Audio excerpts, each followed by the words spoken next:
9 जनवरी को एक बड़ी अपडेट निकल कर आ रही है जो फैंटेसी क्रिकेट और रियल मनी गेमिंग से जुड़ी हुई है। बहुत सारे लोग 21 जनवरी की सुनवाई की बात कर रहे हैं, लेकिन दोस्तों 9 जनवरी की सुप्रीम कोर्ट में एक अहम केस लगा हुआ था और उसी केस का रिजल्ट आज मैं आपको इस वीडियो में बताने वाला हूं। वीडियो में आपको पता चल जाएगा कि 9 जनवरी को सुप्रीम कोर्ट में कौन सा केस लगा हुआ था, उस केस में क्या दलील दी गई, क्या हुआ और 21 जनवरी सबसे अहम तारीख बन चुकी है। मेरी आपसे रिक्वेस्ट है कि वीडियो को पूरा जरूर देखिएगा और लाइक करने के साथ चैनल सब्सक्राइब कर लीजिए और साथ में मेरा टेलीग्राम जरूर ज्वाइन कर लीजिए, जिसका लिंक इसी वीडियो के डिस्क्रिप्शन और फर्स्ट कमेंट में पिन अप है, जहां आपको सुप्रीम कोर्ट से जुड़ी हर रियल अपडेट, फैंटेसी क्रिकेट से जुड़ी सही जानकारी, कोई फेक न्यूज नहीं, सबसे पहले शेयर की जाती है। 9 जनवरी को सुप्रीम कोर्ट में कौन सा केस लगा था। अब दोस्तों मेन पॉइंट पे आते हैं कि 9 जनवरी को सुप्रीम कोर्ट में फैंटेसी क्रिकेट से जुड़ी एक अलग केस लगा हुआ था। बहुत सारे लोग सोच रहे हैं कि 9 जनवरी को सेंट्रल बैन हटने वाला है, लेकिन ऐसा नहीं। 9 जनवरी को जो केस लगा था वो तमिलनाडु गवर्नमेंट की तरफ से डाला गया था। इस केस का सीधा मतलब है फैंटेसी क्रिकेट और रियल मनी गेमिंग को बैन या अनबैन करने का अधिकार सेंट्रल के पास या राज्य सरकार के पास है। तमिलनाडु गवर्नमेंट की पूरी दलील, तमिलनाडु गवर्नमेंट ने सुप्रीम कोर्ट में साफ साफ कहा फैंटेसी क्रिकेट या गेमिंग ऐप को पूरे इंडिया में बैन करना सेंट्रल गवर्नमेंट का अधिकार नहीं, यह अधिकार स्टेट गवर्नमेंट के पास होना चाहिए, क्योंकि मामला स्टेट लिस्ट और फंडामेंटल राइट से जुड़ा हुआ है। तमिलनाडु गवर्नमेंट ने यह भी कहा कि अगर कोई स्टेट ये महसूस करता है कि फैंटेसी या गेमिंग उसके स्टेट में न चले तो वो बैन कर सकता है, वो स्टेट अपने लेवल पर बैन कर सकती है, लेकिन सेंट्रल एक साथ पूरे देश में फैंटेसी क्रिकेट को बंद नहीं कर सकती। इसी तरह से दलील कर्नाटका गवर्नमेंट भी पहले दे चुकी है। सेंट्रल इशू क्यों बना ये केस? ये मामला अब सिर्फ फैंटेसी क्रिकेट का नहीं, ये कॉन्स्टिट्यूशनल इशू बन चुकी है, क्योंकि सवाल ये है कि क्या सेंट्रल को ये अधिकार है कि पूरा इंडिया में किसी स्किल बेस्ड गेम को बंद कर दे, या फिर अधिकार है सिर्फ स्टेट गवर्नमेंट के पास है। इसी वजह से सुप्रीम कोर्ट ने कहा कि ये मामला बहुत ही बड़ा है, प्रॉपर तरीके से बड़ी बेंच को सुनवाई चाहिए।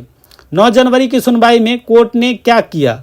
9 जनवरी को केस 2 जजों के बेंच के सामने बेंच थे, जिसमें जस्टिस पर्डीवाला और जस्टिस विश्वनाथ, दोनों जजों ने तमिलनाडु गवर्नमेंट की दलील सुनी, सेंट्रल गवर्नमेंट की पोजीशन देखी और पहले से चल रहे सेंट्रल बैन केस को भी ध्यान से रखा।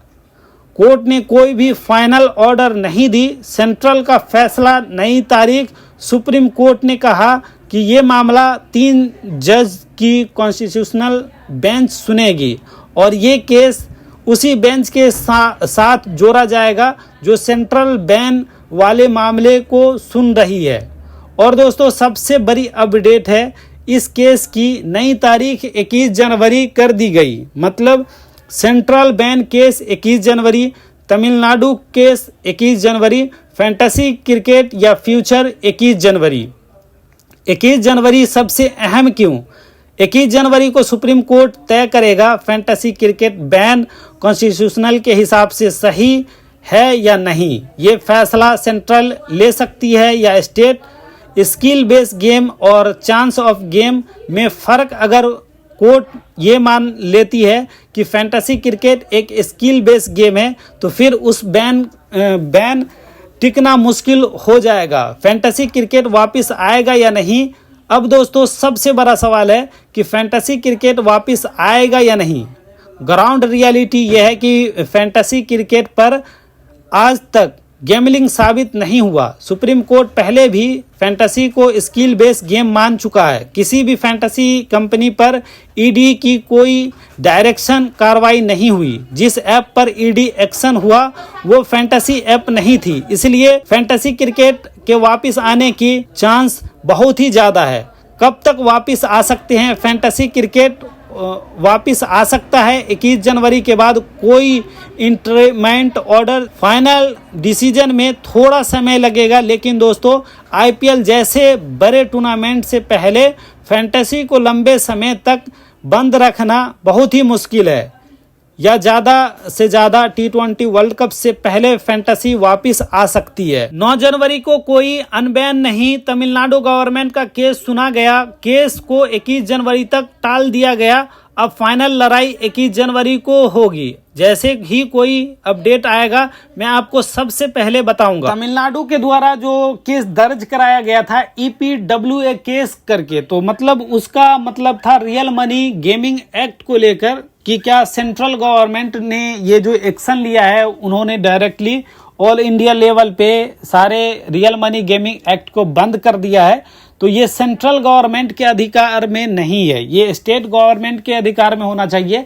लेकिन सेंट्रल गवर्नमेंट, आपको पता होगा कि 20 अगस्त को सेंट्रल यानी कि लोकसभा में बिल पास हुआ था, उसके बाद 21 अगस्त को राज्यसभा में भी बिल पास किया गया था। तो बहुत सारे राज्य में इस बिल को पास किया गया है। तो इसलिए तमिलनाडु का जो कहना है वो एक तरह से सही है, लेकिन सरकार ने यहाँ पे एक बड़ी चाल चली है कि उन्होंने राज्यसभा से भी बिल को पास कराकर राष्ट्रपति से भी साइन करा चुके हैं। बस बिल को लागू करना है, तो लागू तो हुआ नहीं है। सरकार भी कहीं ना कहीं चाह रही है कि फैंटेसी की वापसी हो।